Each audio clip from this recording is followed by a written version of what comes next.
Hola, hola amigos latinos de cada rincón del mundo, ¿cómo están? Les saluda Zulema de Latinos Unidos en Canadá.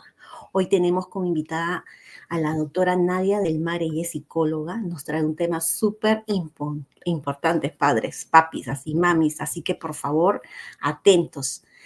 Curiosidad versus alarmas, exploración sexual y conducta sexualizada en niños. Gracias doctora Nadia por acompañarnos hoy.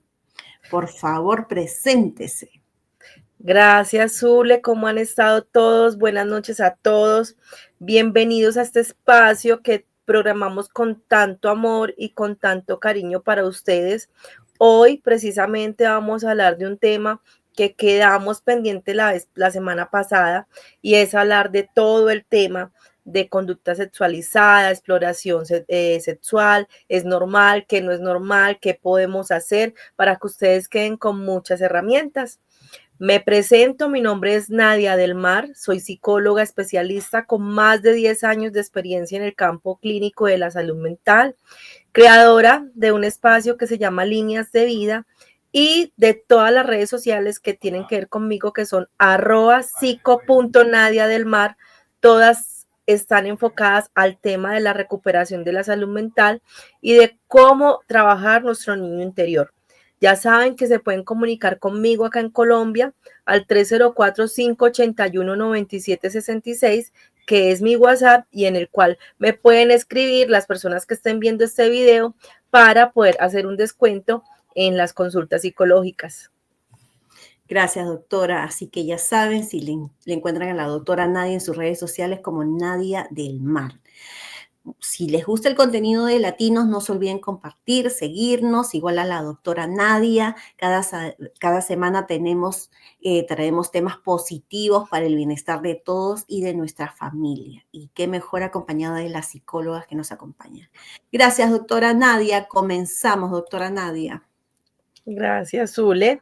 Si quieres, entonces comencemos con la otra. Exacto. Bueno, Ay, sí, sorry. curiosidad Ay, sorry. versus alarma, Ujú. ¿cierto? Ese fue el título que le quisimos poner a esta charla, precisamente porque hay cosas que sí hacen parte de la naturaleza humana, sí hacen parte de los niños, el área de la exploración sexual, pero cuando se vuelve algo sexualizado, una conducta inadecuada, cuando se vuelve algo inapropiado, que tenemos que empezar a corregirlo como papás. Entonces, esa era la idea, que ustedes fueran teniendo como ese comparativo para saber cuándo sí alarmarse y cuándo simplemente es acompañar el proceso de sus hijos para enseñarles. Gracias, doctora Nadia. Como dice usted, y continuamos. Listo. Entonces vamos a hablar como primera instancia sobre todo el tema de etapas de desarrollo sexual, ¿cierto? Entonces les voy a hablar de lo que pasa en el cuerpo humano. Cada vez que vamos creciendo, vamos alcanzando una nueva etapa del desarrollo sexual porque es algo inherente a nosotros. Miren, papás, así como es normal comer, ir al baño, la sexualidad también es normal en el ser humano, ¿cierto? Entonces no podemos ponerle como tabú, como lo perverso, como si fuera algo raro, porque en realidad hace parte de nuestro cuerpo, es una necesidad básica. Entonces, lo primero es empezar a entender que así como los niños pasan por unas etapas frente al tema de la comida, por ejemplo, ustedes saben que nosotros no tomamos, no comemos alimentos enteros hasta después del año, porque primero tenemos que hacer la lactancia materna única y exclusivamente hasta los 6 meses.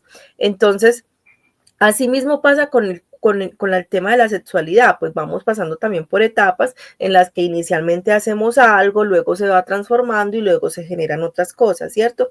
Entonces, lo primero es entender que la sexualidad es inherente inclusive antes de que nazcamos. Nosotros pensamos que la sexualidad es a partir de la adolescencia y ahí papás estamos fallando completamente. La sexualidad es inclusive desde antes, desde que estamos en la barriguita de la mamá, estamos hablando de sexualidad. ¿Y por qué? Porque resulta que nosotros empezamos a ser muy sexualizados a partir de nuestra boca, ¿cierto? Que está también catalogada como una parte íntima, pero empezamos a hacer todo el proceso de succión Y esto hace parte de nuestra sexualidad, esto hace parte de esa satisfacción que sentimos cuando nos empezamos a chupar los dedos, cuando empezamos a hacer como la succión, todo eso nos genera cierto placer, ¿cierto? O cierta satisfacción. Entonces, eso hace parte también de nuestra sexualidad. De los 0 a los 2 años, empezamos todo ese darnos cuenta, todo ese tema de la exploración del cuerpo. Miren que inclusive han habido, Zule, tomas de cuando el niño está en la barriga de la mamá, inclusive se chupa los dedos, se está chupando también algunas veces el pie, ¿cierto? Porque está en todo ese proceso de succión y de descubrir su cuerpo, de saber cuáles son sus manos, cuáles son sus pies, cuáles son sus cabezas, la nariz, ¿cierto? Pero también de saber cómo es su cuerpo en su zona íntima. Y es ahí, Zule, yo no sé si a ti te ha tocado que inclusive ya cuando hay niños más grandecitos de 1 año, 2 años, los niños, sobre todo los niños hombres, se empiezan a jalar su pene y les da mucha risa porque les causa mucha gracia lo que sucede, ¿cierto? Y eso hace parte de la exploración que tienen los niños, ¿cierto? Y pues las niñas empiezan también ese proceso de darse cuenta de su cuerpo y tal vez empiezan a darse cuenta que tengo acá, ¿cierto? Empiezan a tocarse también sus nalgas, a hacer una cantidad de conocimiento sobre el cuerpo, que eso es lo normal. Lo normal es empezar a conocer nuestro cuerpo. Luego, cuando pasamos una etapa de los 2 a los 5 años, empezamos a hablar de las diferencias sexuales y los juegos de imitación. Entonces, por ejemplo, ¿cuáles son las diferencias sexuales? Las niñas empezamos a darnos cuenta que no tenemos pene. Y los niños empiezan a darse cuenta que somos también diferentes, ¿cierto? Entonces empieza todo ese tema de él por qué tiene y yo por qué no tengo. Él por qué orina sentado, yo por qué no orino sentada, ¿cierto? Empezamos con todos esos procesos de las diferencias. Y también los juegos de imitación. Entonces ahí es donde ya las niñas tal vez imitamos a los adultos, los hombres también, los niños también imitan a los adultos.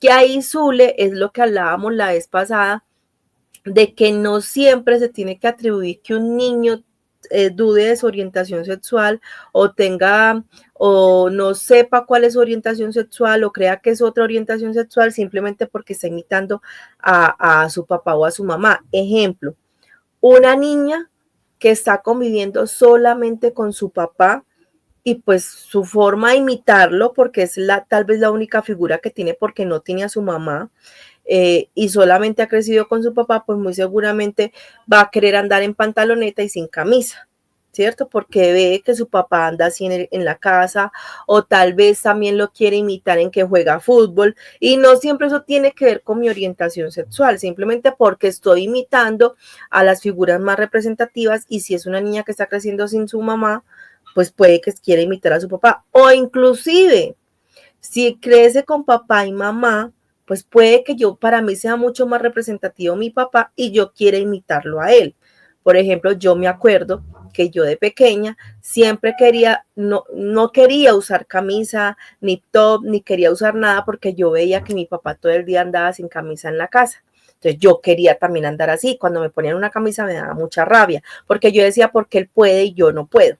¿Cierto? Entonces, eso hace parte de la imitación de los adultos y sobre todo los adultos representativos para nosotros. Luego sigue la niñez intermedia que va de los 6 a los 9 años y ahí hay una mayor comprensión de la sexualidad y aparición del pudor, ¿cierto? Entonces, ya nosotros sabemos qué es la sexualidad, ya sabemos qué es la vagina, ya sabemos qué es el pene, ya comprendemos todo el tema de la privacidad y queremos mantener la privacidad, ¿cierto? Y eso hace parte de una muy buena psicoeducación en donde los niños empiezan a entender hasta dónde llega el adulto, yo también hasta dónde puedo ir, cuáles son los límites, cuál es mi límite y cuál es qué es mi cuerpo y qué no me pueden tocar y que sí hace parte de los saludos sociales. Entonces hace parte empezar a entender ese pudor, esa comprensión de la sexualidad. Y luego aparece la niñez tardía, que es de los 10 a los 12 años, donde empieza todo este desarrollo de identidad sexual, cambios, hormonales, todo lo que empieza a pasar con el tema del desarrollo de la adolescencia. Entonces ya viene ya el boom de la sexualidad, que por eso pensábamos que la sexualidad solamente era algo inherente a los adolescentes.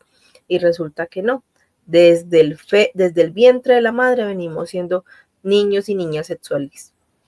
Doctora, una pregunta. Doctora, a veces los padres les cuesta mucho llegar a este tema, a estar hablando con los niños que ya tienen 8 o 10 años, les cuesta mucho hablar y decirles por su nombre a sus partes íntimas, ¿no? O sea, les ponen otro nombre para no tocar y decir, pues, ¿no? Los nombres que ellos se corresponde. Si es niña, ¿no? O sea, no quiero decir los nombres, pero no les corresponde y les ponen otro apodo. Usted cuéntenos, ¿está bien o está mal? Zule, está completamente mal. Eso es darle herramientas a los agresores sexuales para que ellos también utilicen esos sobrenombres a su favor y puedan acceder a nuestros hijos de manera inadecuada. Primero, ¿por qué? Porque primero estamos poniéndole tabú a algo que no le debemos poner tabú, algo que se debe hablar de forma natural. Por ejemplo, yo les pregunto, papás, ¿ustedes cómo le dicen a los ojos? Ojos. ¿Cómo le dicen a las manos? Manos. ¿Cómo le dicen a la nariz? Nariz, ¿cierto? Porque a las partes íntimas hay que ponerle sobrenombres. No, vagina, pene, nalgas, senos. Es muy fácil de hablar con naturaleza de estos temas y más porque, ¿qué pasa, papá? El segundo punto. Los agresores sí utilizan esto a su favor. Tuve un caso de una niña muy pequeña, ella tenía alrededor de 2, 3 años y ella siempre hablaba de que el lobo comía galletas, que el lobo comía galletas.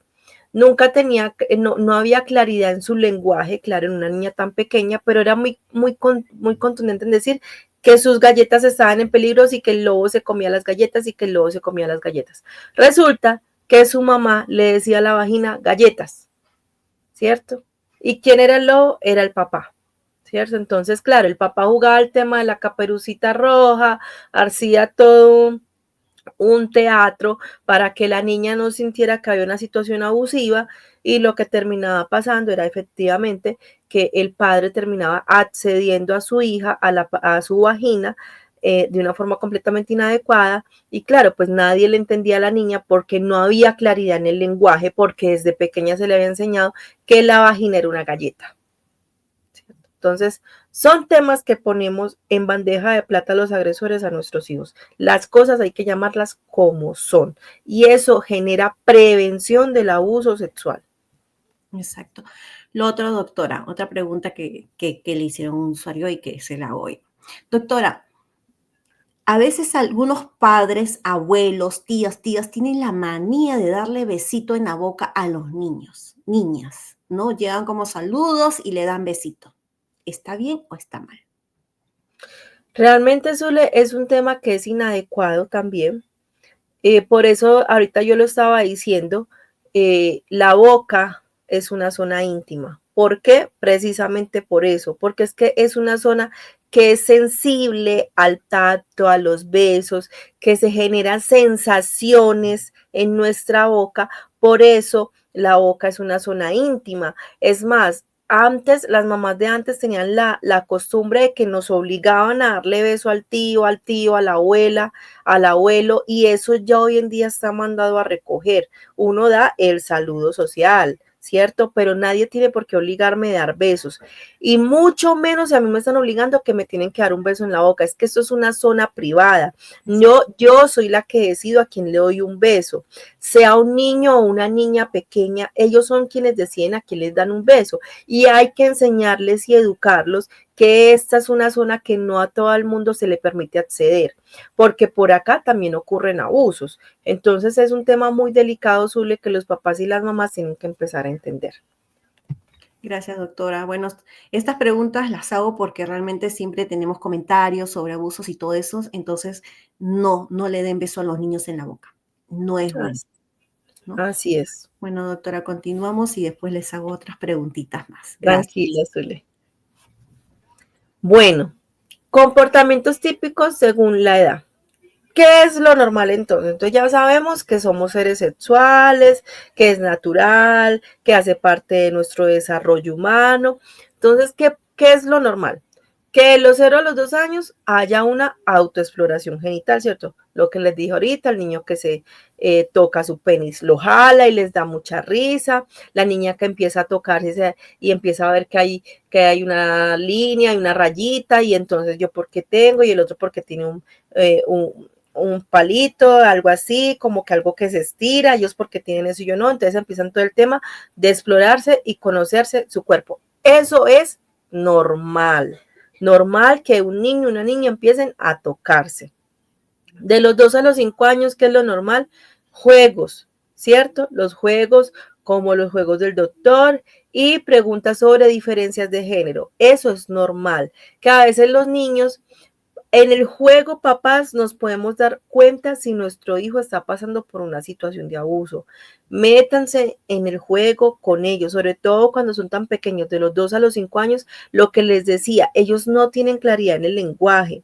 Entonces, la única forma tal vez que tenemos de entender qué puede estar pasando en el mundo de ellos es jugando con ellos, es sabiendo cómo interpretan el mundo ellos, porque normalmente ellos hacen en el juego la imitación. Entonces juegan al doctor, juegan a la mamacita, juegan a la mamacita que en Colombia es que nos imitan la mamá y el papá, ¿cierto? Entonces la mamá cocina, el papá está trabajando o al revés y hacen toda la recreación de cómo es la casa, ¿cierto? Entonces uno ahí se da cuenta que puede estar pasando. ¿Por qué? Porque aunque es normal jugar al doctor y a la mamacita, como le decimos acá en Colombia, que no es normal que, por ejemplo, en el juego de que imitan a papá y a mamá, los niños intenten imitar el acto sexual, ¿cierto? ¿A qué me refiero? Que el niño y la niña se empiezan a montar uno encima del otro, haciendo movimientos, intentando hacer entender que están teniendo relaciones sexuales. Ahí ya es una alarma.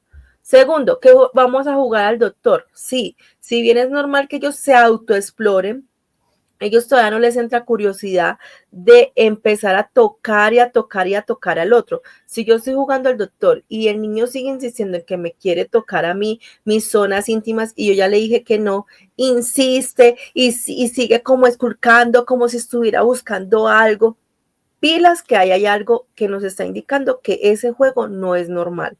Pero claro, es normal que ellos empiecen a jugar, a inquietarse por esos roles dentro de la casa. Eso sí es normal, ¿cierto? Es cuando ustedes vean como un comportamiento compulsivo que ustedes dicen, no, pues eso no hace parte del juego, ¿cierto? Y si ustedes le ponen el límite y el niño insiste, pilas que eso es un signo de alarma. De los 6 a los 9 años, ¿qué es lo normal? Interés por el embarazo y el nacimiento. Entonces empiezan a preguntar cómo llegan los niños, cómo es la sexualidad, cómo nacen los bebés. Todo eso es normal y eso no tiene nada de malo. Y hace parte de que ustedes, papás, tengan tan buena comunicación que para ellos sea un proceso normal empezar a preguntar de todos esos temas. Y de los 10 a los 12 años, las conversaciones sobre los cambios corporales y atracción hacia otros, ¿cierto? Ya les empiezan a hablar del novio, de la novia. Tal vez algunos niños, hombres, empiecen a preguntarles o a contarles que están empezando con todo este tema de erecciones, de que hay sueños húmedos, de que por qué les pasa eso.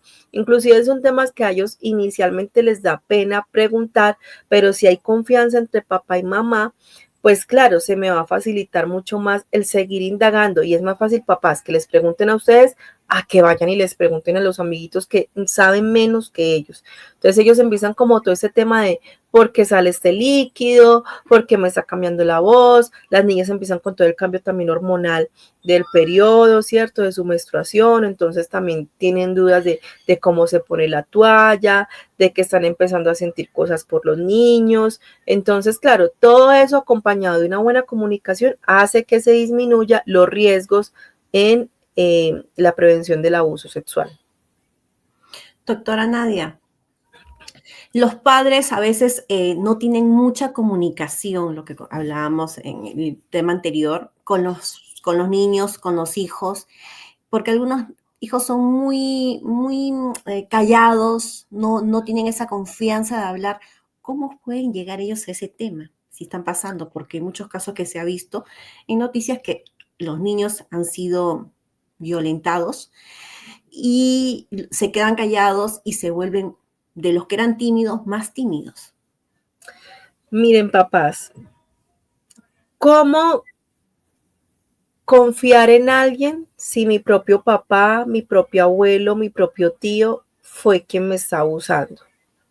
Eso ya de entrada hace que yo a nivel mental, yo deje de confiar en todo el mundo. Y lo segundo es que implemento mecanismos de defensa para yo poder asumir esa realidad de la mejor forma. Y esos mecanismos de defensa es naturalizar muchas cosas. Entonces, para ellos, hablar del tema va a ser muy difícil. ¿Cómo podemos entrar en el mundo de ellos? Y siempre les digo, papás, ustedes tienen que buscar las estrategias. Es que no es la obligación del niño hablar, es de ustedes como padres buscar esos espacios para que ellos puedan tener esa confianza, rompan ese silencio y puedan contarles cualquier cosa que les esté pasando. A cuestas ellos llevan una carga muy grande. Y es que un familiar, porque siempre se habla de un familiar, porque normalmente el 90% de los abusos es por un familiar. Entonces ellos llevan a cuestas que su familiar es el que les está haciendo eso. Decir eso es dañar la armonía familiar. ¿Cómo yo voy a decir eso? ¿Cómo lo voy a hablar? ¿Cómo lo voy a nombrar? Para que no se dañe toda la familia. Entonces, papás, es obligación de ustedes buscar esos espacios.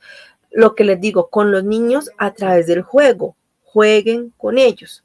Y con los adolescentes, papás, es buscar qué les gusta, qué les disgusta también, porque a veces hacemos muchas cosas que les disgustan. Entonces, ¿qué les disgusta? ¿Cómo podemos hacer que ellos entiendan que no somos los enemigos? ¿Cierto? Meternos, o sea, realmente conocer qué moda le gusta, qué música le gusta, de qué quiere hablar y tener paciencia, sobre todo con el adolescente, hay que tener mucha paciencia porque ellos están en ese proceso de que se están desprendiendo de los papás y pues claramente no nos ven de la mejor forma. Y eso hace parte de un proceso adolescente. No es porque sean nuestros hijos los más raros. Todos los adolescentes somos y fuimos así, sino que, como dice su lema, se nos olvida que fuimos terneros.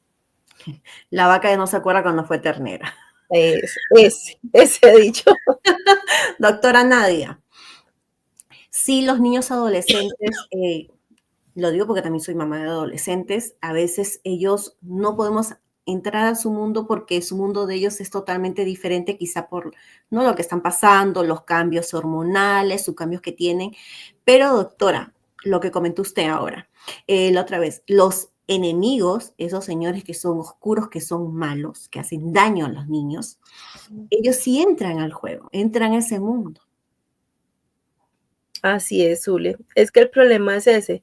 Nosotros siempre pensamos como, es que le dejamos la labor al adolescente. Ay, es que ellos no me quieren hablar. Es que yo lo busco y ellos no me quieren hablar. Pero papás, yo sí les digo quién quiere hablar con ellos. Y si les buscan, y si saben estrategias para hablar con ellos, y terminan diciéndoles todo lo que ellos quieren escuchar, porque es que ellos sí no se olvidaron de que fueron terneros. Entonces ellos sí saben qué decirle al adolescente porque ya fueron adolescentes.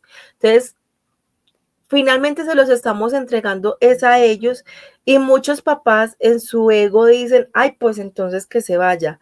Miren, papás, ustedes no saben lo que es pasar por una situación de abuso. Y el adolescente no sabe y no tiene por qué saber qué es pasar por eso.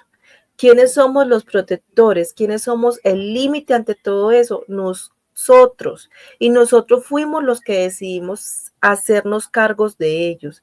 Entonces, papás, tengan la paciencia y la tranquilidad para saber llevar la situación.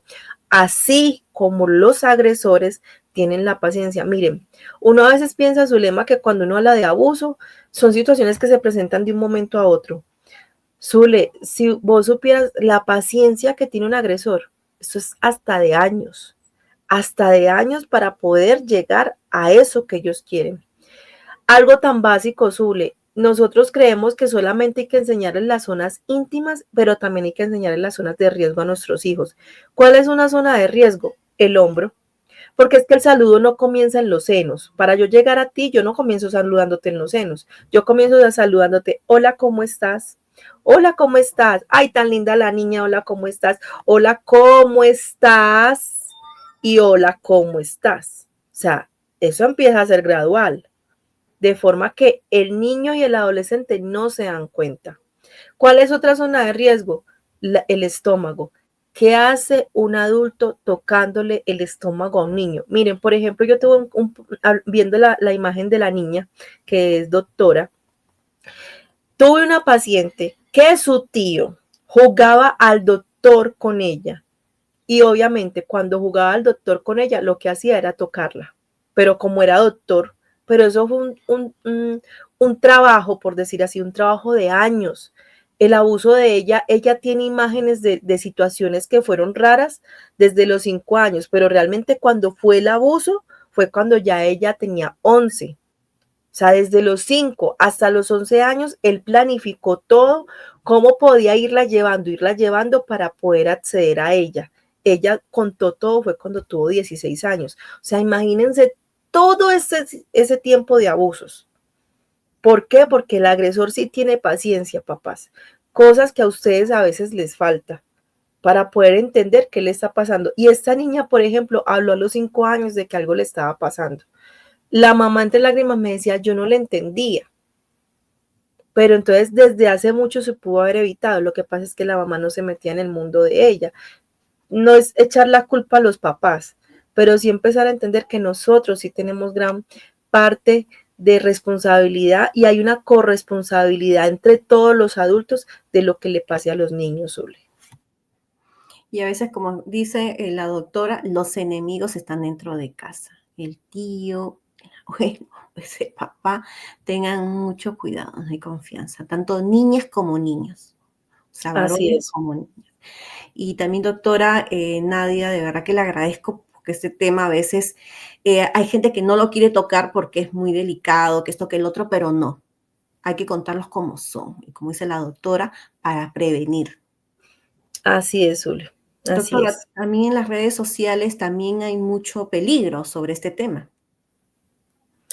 Demasiado, Zule, porque es lo que les digo, finalmente no solamente el tío, el abuelo, el que está hablándoles a ellos por estas aplicaciones como Roblox, Minecraft, Instagram, Facebook, Snapchat, también tienen mucha paciencia y ellos esperan el momento para atacar. Hace poquito mi hija montó un TikTok y ella misma cayó en cuenta, porque me dijo, ma, cierto que cuando yo monto un TikTok con el uniforme es peligroso porque pueden saber dónde está mi colegio. Y yo sí, y ella solita fue y bajó el video que había montado ahí, porque claro, vio que era una situación de riesgo. Y eso hace parte, papás, de una muy buena psicoeducación, de ustedes enseñarles a ellos qué puede estar pasando en las redes. El tema no es prohibírselos. Miren, papá, eso es una pelea perdida. Más fácil es ustedes decirles qué puede pasar si ellos hacen ciertas cosas que los ponen en peligros. Y eso evita cualquier situación y los acerca más a ustedes, de que claramente ustedes pueden tener el TikTok de sus hijos o que ellos les muestren los videos que están haciendo, pero con responsabilidad, ¿cierto? Y eso hace parte de la educación que puedan ustedes darles a ellos. Exacto, también fotos, ¿no? A veces los padres, cuando comienza el colegio, todos suben fotos del colegio, del niño, en qué colegio y todo lo demás y lo ponen en público, donde también ahí pueden ponerlo solamente para amistades, ¿no? Es que estos niños están creciendo expuestos. Y todo lo hacemos como adultos. Sacan una nota buena en el colegio y sí, uno lleno de orgullo pone ay, mi hijo sacó una buena nota. Sí, lo están viendo los compañeros de trabajo, los familiares, pero ¿quiénes son ellos? Finalmente nosotros no sabemos quién está detrás de esa máscara. Exacto, doctora. Y también yo creo que no sé, no tienen la culpa los niños, sino los padres, porque yo creo que quieren ser famosos, ¿no? Quieren ser populares y Y no se trata de eso, sino hay que cuidar cuando ya somos padres a los que tenemos, a los pequeños de casa, ¿no? Así es, Zule, así es. Continuamos, doctora. Yo les cuento que no me gusta subir fotos de mis hijos, no me gusta. Desde siempre detesto. Y también aprendí, porque fue hace muchos años, agarraron una foto de uno de mis hijos que era gordito, porque también pasé por esa etapa, les cuento. Pero a veces nos tiene que tocar y tenemos que aprender. Hace muchos años él era gordito, subieron y lo hicieron solamente en un grupo pequeño. Claro que me enteré rapidísimo. Por lo que era gordito se burlaron y todo eso, personas adultas. Y yo al toque nunca más, nunca más. Aprendí a la lección, nunca más foto de ninguno de mis hijos yo no subo. Ni por Y es lo mejor, Zule. A veces nos cuesta lágrimas poder aprender las cosas y sí deberíamos de tener como ese cuidado. Ahora, nosotros somos felices poniendo fotos de nuestros hijos y finalmente no sabemos si ellos sí quieren o no quieren aparecer en nuestras redes sociales. Exacto. Yo me sentí totalmente mal. Juré nunca más hacerlo y hasta el día de hoy no lo he hecho.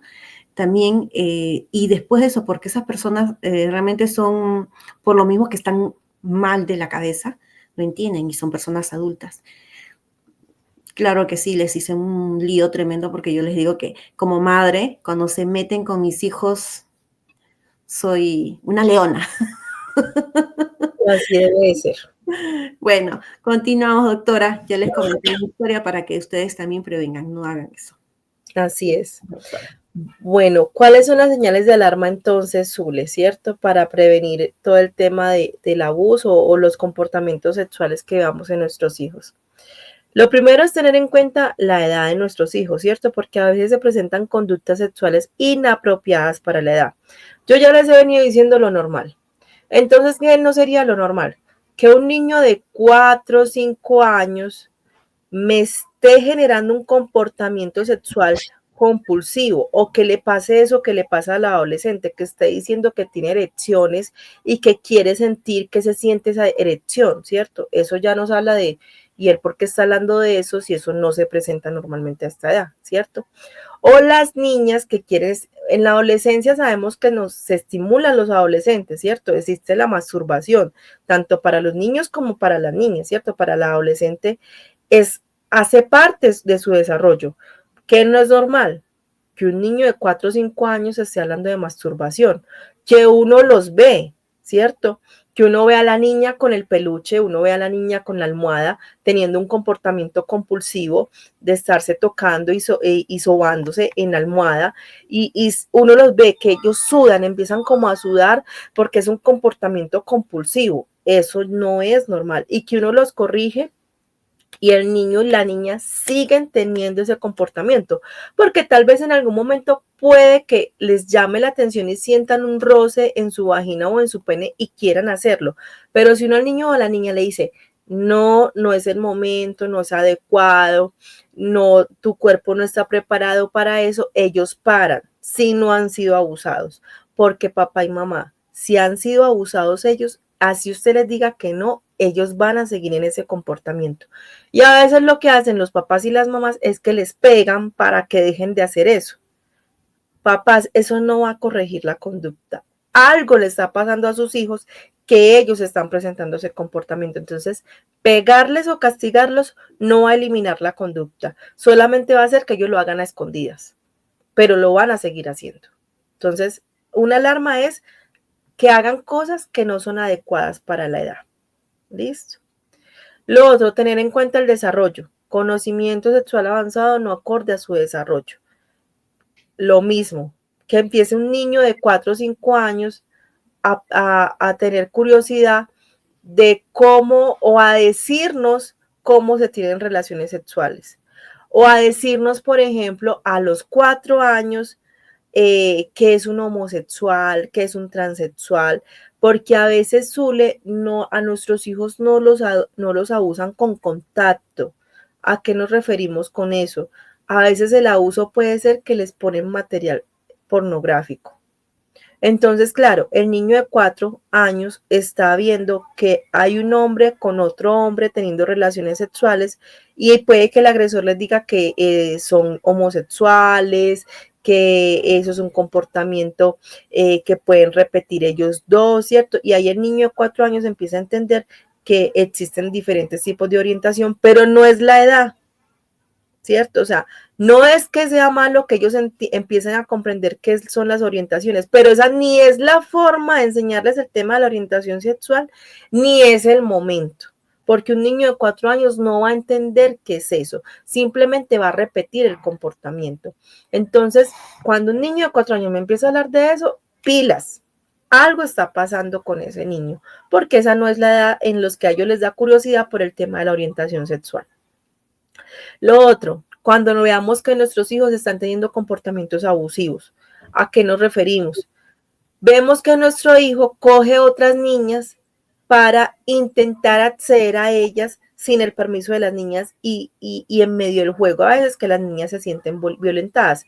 O al revés, la niña que es bajándole los pantalones al niño, así el niño no quiera y es no venga que es que usted tiene que hacer lo que yo quiera, si no le mato a su mamá, porque ellos terminan repitiendo todo lo que dice el agresor. Entonces es el niño que va a decir yo voy a matar a su mamá si usted no se deja hacer esto, o si usted cuenta lo que le estoy diciendo, yo vengo y le hago algo a usted. Un niño de 4 años hablando de eso no es normal. Si tienen ese tipo de comunicación o si vemos que están ejerciendo coerción sobre el otro, un niño de 4 o 5 años no hace eso, ellos no tienen la mentalidad para eso, están simplemente repitiendo un comportamiento.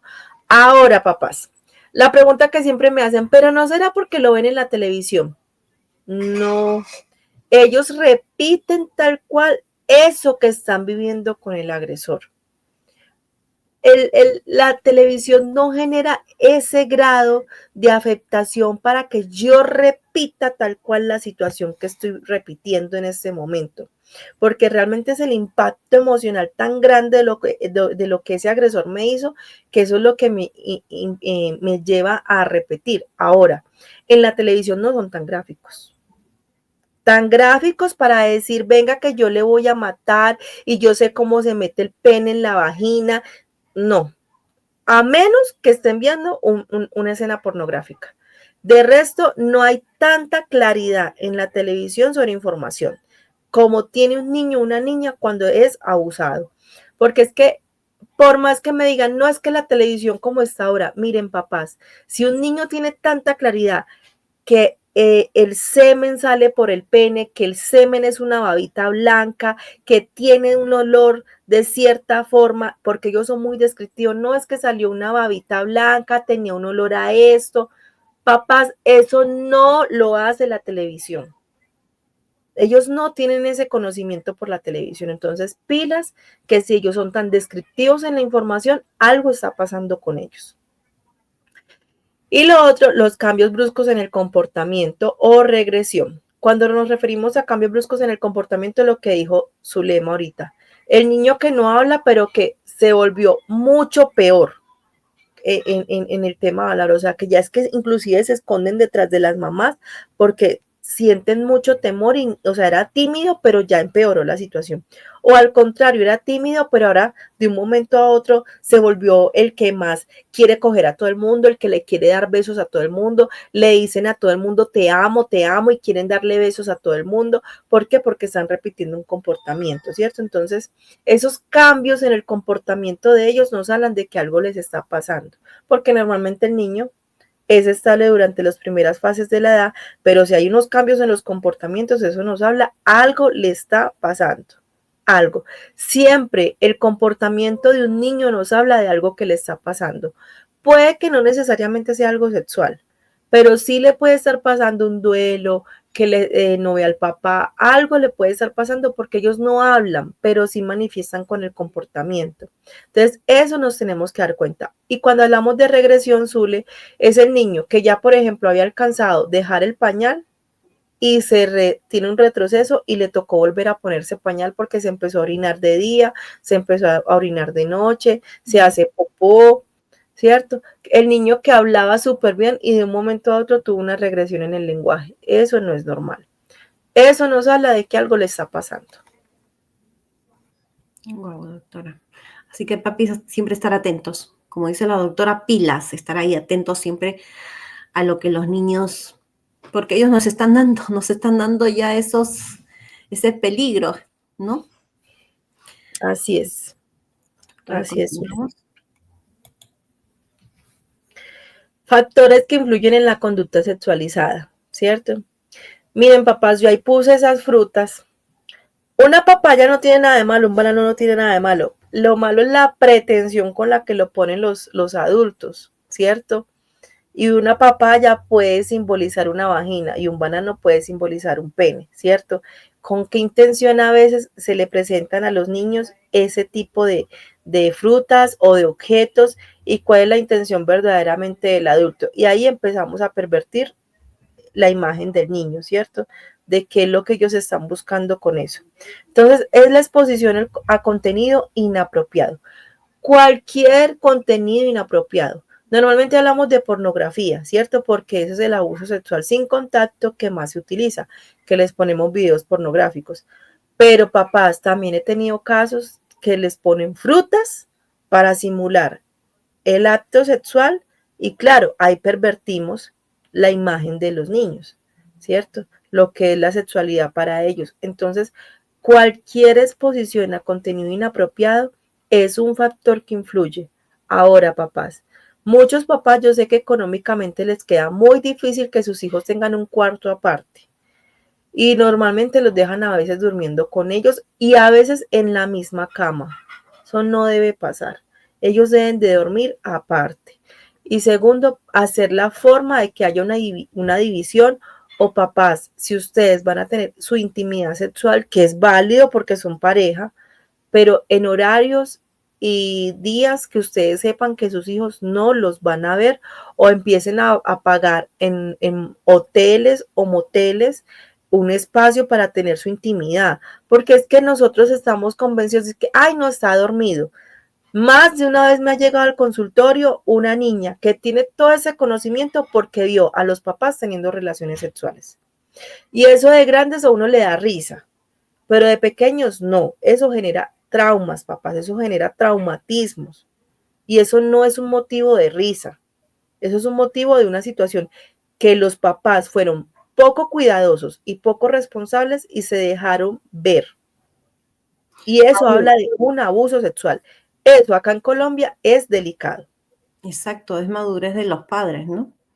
O sea, por último, señores, báñense con agua fría, pero no le hagan ese daño a los niños, ¿no? Así es, Zule. Es un tema muy delicado. Y lo otro, Zule, es el tema de cómo manejamos las redes sociales, porque entonces en las redes sociales también están muy expuestas el tema de la sexualidad y nosotros generamos hipersexualización en nuestros niños. Entonces es la niña de 4 años vistiéndose con el crop top, el descaderado, súper maquillada, con pestañina, que para que se vea bonita en la foto, hipersexualizando a nuestra hija. ¿Para qué? Para poner una foto en redes sociales. ¿Y quién va a ver esa foto de esa niña hipersexualizada? El agresor.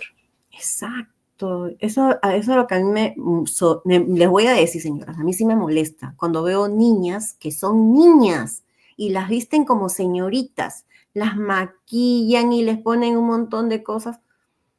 A mí no me llama la atención, todo lo contrario. Yo digo, ¿qué están haciendo las mamás? Prácticamente las están poniendo ahí como en el aparato para que todo el mundo las vea y ya sabemos quiénes las están mirando.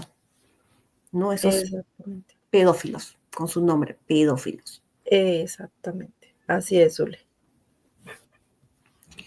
Continuamos, doctora. Sí, señora. Entonces, ¿cuál es el rol de los padres en la educación sexual? Primero, la comunicación abierta y honesta, ¿cierto? Es importante, Zule, responderle la pregunta a nuestros hijos como ellos la están haciendo, o sea, no ponernos como nerviosos sin saber, no, después te contesto. No, o sea, seamos tranquilos en ese proceso. Entre más claros y naturales seamos para dar la respuesta, ellos lo van a ver con mayor tranquilidad para poder preguntar cualquier cosa que se les ocurra. Ahora, papás, ¿ustedes creen que hablar de sexualidad es poner en bandeja de plata al pedófilo? No. Entre nosotros más hablemos de eso, ellos más van a prevenir ese tipo de situaciones. Eso no se les infunde nada en la cabeza si les hablamos de temas de prevención de abuso. Eso era lo que se creía antes. Y por eso tantos abusos. Hoy en día los mismos niños son los que dicen, a mí no me toque. O ellos mismos saben que tienen que salir gritando. Ellos mismos saben hasta dónde va el adulto. ¿Por qué? Porque ya se les ha psicoeducado mucho. Entonces es hablar las cosas con naturalidad para que ellos sepan hasta dónde pueden llegar las cosas. Y lo otro es fomentar un ambiente de confianza donde los niños se sientan cómodos hablando. Papás, si el niño llega y le pregunta, o el adolescente, más bien el adolescente, ay, es que tuvo un sueño húmedo y tuvo una erección, y el papá llega y se lo goza, o se burla de él, ¿ustedes creen que es un niño que el día de mañana va a volver a preguntar algo? No, Sí. papás, o sea, no ridiculicen, no los expongan. La niña le está creciendo los senos y el papá, ay, mire cómo se le ven las puntas. Eso es exponer a nuestros hijos. ¿Por qué tenemos que hacer burlas del cuerpo de nuestros hijos? No, es hablarlo con naturalidad. Si vemos que a nuestra hija ya le están creciendo los senos y hay que ponerle un brasier, pues vamos, la acompañamos, que sea un día bonito, que sepa que ya se tiene que empezar a cuidar como mujer, de qué color lo quiere, cómo lo quiere, o sea, que sea algo bonito. No que lo estén ridiculizando y exponiendo cada rato a sus hijos, papás. Lo que ustedes hacen a veces es tan inadecuado que por eso es que los pedófilos la tienen tan fácil. Exacto. Escuchar más no juzgar. Exactamente. Nosotros, como dice la doctora, los ponemos en bandeja a esos sin nombre, porque no tienen otro más que nombres. Así que tengan bastante cuidado. Ya saben que cualquier duda, consulta con la doctora Nadia del Mar, ella es psicóloga. Y de verdad, doctora, muchísimas gracias porque cada tema que trae cada semana son para la familia, para prevenir, ¿no? Cualquier área. Así es. Continuamos, doctora. Sí, señora. Estrategias para manejar los comportamientos inapropiados. Yo lo dividí en dos fases, ¿cierto? ¿Qué hacer en dos fases? La fase 1 y la fase 2. Entonces, en la fase 1, cuando yo veo que mi hijo está teniendo comportamientos inadecuados, lo primero es, si es la niña, vuelvo y repito, que coge el peluche para estarse estimulando, entonces yo le pongo el límite, es la primera parte. Pongo el límite, le hablo con claridad, porque no puede, porque no es adecuado, ¿cierto? Le explico que no es un comportamiento aceptable, todo se lo explico en términos de ella. Sigo observando. Si veo que la niña sigue con ese comportamiento, bueno, empiezo a mirar qué puede estar pasando, a dónde se está metiendo, qué puede ser, de dónde está sacando esa información, me siento con ella, ven, qué pasa con este peluche, te he visto que haces esto, de dónde viste eso, o sea, me siento, si es una niña pequeña, empiezo a jugar, juego con ese peluche, a ver qué es lo que hace, y empiezo a jugar con el peluche, a ver qué información logro sacar, ¿cierto? Esas son las dos cosas, poner límites, pero entonces empezar también a observar y a hablar con ellos, a ver qué puede estar pasando. Miro los celulares de los más pequeños o del adolescente, qué juegos tiene en línea, con quién habla en línea, en qué está metido, en qué app se está metiendo, para yo saber qué puede estar pasando. Sí, definitivamente con eso yo siento que no ha pasado nada, que no me siento tranquilo, que sigo observando comportamientos, que siguen pasando cosas que me están angustiando, pues busco ayuda profesional, ¿cierto? Busco al psicólogo, ojalá fuera un psicólogo infantil, para que el psicólogo me ayude y me apoye. Esa es la fase 2. Llevar a nuestros hijos a un profesional del área de la salud. Y si definitivamente encontramos que es una situación de abuso, papás, lo que yo les digo es prestarle mucha más atención al proceso psicológico y de salud que al proceso legal. Porque a veces cuando nos enteramos, Zule, de una situación de abuso, es natural en nosotros que tomemos mucha rabia porque son nuestros hijos. Como dice Zule, salimos en la defensa de ellos como leones. Pero también en este paso es tan importante entender que es mucho más importante la recuperación de la salud mental de ellos que el proceso legal. Eso no quiere decir que no vayamos a poner la demanda, eso no quiere decir que no vamos a hacer las declaraciones, eso no quiere decir nada, porque hay que, como sociedad tenemos en ese momento una responsabilidad, y es hacer que esa persona pedófila esté tras las rejas. Pero no es encarnizarnos en estar todo el tiempo concentrados en que ya lo metieron a la cárcel, que ya no esté acá, que yo quiero que sufra. No, papás, porque eso hace que nuestros hijos sufran mucho más. Es, sí, hacemos nuestra labor, todo lo que se tenga que hacer legalmente, pero en concentrarnos en que nuestro hijo esté bien, y para eso tenemos que apoyar ese proceso de salud mental, hacer lo que diga el psicólogo, recibir la orientación, permitirnos escuchar, permitirnos cuestionarnos, permitir sanarnos junto a nuestros hijos, porque es algo que tenemos que sanar como familia, porque un abuso no solamente afecta a la víctima, afecta también a las personas que están a su alrededor, mamá, papá, abuelos, tíos. Entonces es permitirnos sanar como familia. Gracias, doctora. Un gusto. Bueno, Zule, pues básicamente era eso, ¿cierto? Explicarles un poco qué se puede hacer con nuestros niños, qué es lo normal, qué les debe generar a ustedes alarma, qué de verdad ustedes deben de decir, Dios mío, mi hijo está pasando por esto, ¿qué voy a hacer? ¿Cierto? Como siempre, pues les doy las gracias, Zule, por prestarme este espacio, por hablar de esos temas, y más el tema del abuso, que es tan delicado, y como tú lo decías, Zule, muchas familias no quieren hablar de esto. Sí, doctora, mucho tabú. Yo no entiendo por qué no hablan. Tienen que hablarle con nombre, como se dice, a ustedes les encanta que le llamen con nombre y apellido. Las partes de nuestro cuerpo también tienen nombre.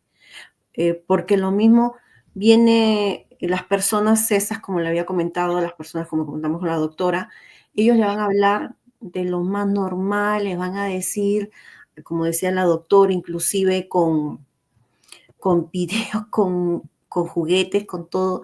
Ustedes háblenle claro, hay que ganarle al mal. Doctora, le tengo una pregunta.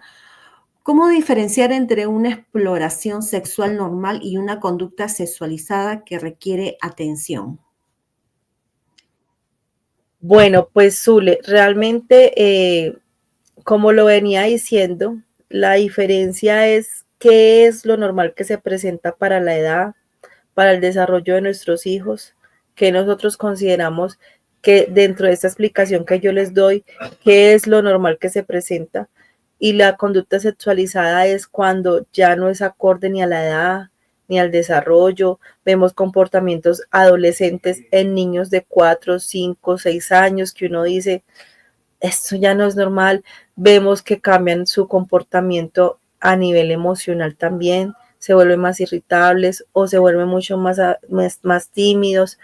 Todo eso me hace dar cuenta de cuándo es lo normal y cuándo no es lo normal. Gracias, doctora. Doctora, ¿a qué edad es normal que los niños comiencen a explorar su cuerpo y cómo podemos guiarlos de manera saludable? La edad es la que les digo, desde los 2 años, bueno, en realidad desde la barriga, ¿cierto? Pero como tal que nosotros los veamos desde los 2 años, vamos a ver que ellos van a empezar a tocarse, que es importante, por ejemplo, cuando vemos al niño que se está jalando el pene, decirle que no, que pasito, que hay que cuidar su cuerpo, que su cuerpo es un tesoro, que no se jale tan duro, que también se puede lastimar, que se puede herir. Todo eso hay que enseñárselo. La importancia del autocuidado, Zuli. Ese es un punto importante, o sea, empezarles a enseñar que el pene hay que lavarlo bien, cómo se debe lavar, que la vagina hay que lavarla bien, cómo se debe lavar. Todo el tema del cuidado corporal, los dientes, las axilas, todo esto hay que aprender a cuidarlo. Eso primero, eleva la autoestima, y segundo, previene el abuso. Gracias, doctora. Doctora, ¿cuáles son las señales de alerta que indican que un niño ha sido expuesto a contenido o situaciones inapropiadas? Suelen cambios en el comportamiento y emocional. O sea, un niño que drásticamente cambie su comportamiento, eso nos da cuenta que algo está pasando en él. O a veces ni siquiera es que se alejen de los agresores, de los pedófilos. Muchos niños siguen su comportamiento normal con su papá, con su mamá, con el tío, con el abuelo, siguen normalmente. Que eso inclusive es lo que cuestionan muchas veces las mamás, pero ¿por qué él seguía hablándole? ¿Por qué le daba besitos? ¿Por qué lo abrazaba normal? Porque finalmente es su papá, o es su abuelo, o es su tío. Ellos no saben cómo salirse de ahí, porque es que es la persona que yo quiero. Entonces, para ellos es muy difícil, entonces ellos a veces no cambian con los pedófilos, pero sí cambian y sí se empiezan a autolesionar, o se vuelven muy mal geniados, se vuelven groseros, o se vuelven muy tímidos, empiezan a tener dificultades con la alimentación, con todo el tema de necesidades, entonces se orinan en la ropa, se hacen popó en la ropa, entonces empiezan como con todos esos cambios que dan cuenta de que algo está pasando con nuestros hijos. Como dice usted, doctora, señales. Doctora, ¿cómo abordar ese tema con nuestros hijos sin generar miedo o vergüenza? Desde el principio, Zule, lo que les dije ahorita, o sea, no expongan a sus hijos, abren las cosas con naturalidad, sean tranquilos, si tienen dudas, busquen asesoría de un profesional. A veces para uno también es difícil, y más porque nosotros venimos de crianzas muy diferentes, entonces también es difícil y puede que no sepamos, pueden buscar un profesional, que los psicólogos también estamos para eso, para la prevención, entonces pueden hablar con nosotros y nosotros podemos orientar el proceso. Pero lo más bonito, papás, es que ustedes lo hagan de forma natural y que ustedes de verdad se quieran involucrar en ese mundo de sus hijos. Gracias, doctora. Doctora, ¿qué herramientas o estrategias pueden usar los padres para educar a sus hijos sobre límites y consentimientos desde pequeños? Sole, en internet hay una gran variedad de videos, de libros. Uno pone prevención del abuso sexual infantil y ahí te aparece toda una gama de videos, libros, cuentos. Los cuentos sirven mucho, hay videos educativos para niños pequeños que te enseñan todo el tema de prevención del abuso sexual. Solamente es que busquen eso en Google y aparece toda la información. Ya saben, comadres, compadres, que en vez de estar en el chisme, ya saben que las redes sociales no solamente es para eso, para enterarse en la vida de los demás, sino también educarse. Y ya saben, si les gusta el contenido de Latinos Unidos en Canadá, síganos, sigan a la doctora Nadia del Mar, psicóloga, y ahí para educarnos más cada día, porque la vida es de aprendizaje. Doctora Nadia del Mar, muchísimas gracias, tremendo tema, me encantó. Así es, Zule, me alegró mucho verlos por acá. Ojalá sigamos cada día con mayores aprendizajes de estas charlas que estamos dando, que ustedes lo vean como algo de verdad, que sea un propósito para ustedes, que sea un espacio de verdad de aprendizaje. Sabe que pueden buscarme en mis redes sociales, @psico.nadiadelmar, me pueden buscar en TikTok, en Instagram, pueden escribirme a mi WhatsApp 304-581-9766. Saben que estoy a la orden y las personas que estén viendo ese video tienen un 30% de descuento en la terapia psicológica. Entonces, y más si estamos hablando de este tema del abuso, saben que pueden comunicarse conmigo si tienen dudas, si no saben cómo manejar el tema, estamos acá para poderlos ayudar. Así que ya saben, es bien fácil que la encuentren en Instagram, en TikTok, aquí mismo en YouTube, en Facebook, que tiene la doctora su página, ahí está su teléfono. Doctora Nadia del Mar, psicóloga, con 10 años de experiencia y con la mejor actitud. Doctora, muchísimas gracias. Muchísimas gracias a ti, Zule. Un placer haberte tenido también por acá. Bueno, chicos, nos vemos pronto. Síganos para más contenidos educativos. Gracias, doctora. Lo mismo, chao, Zule. Bye.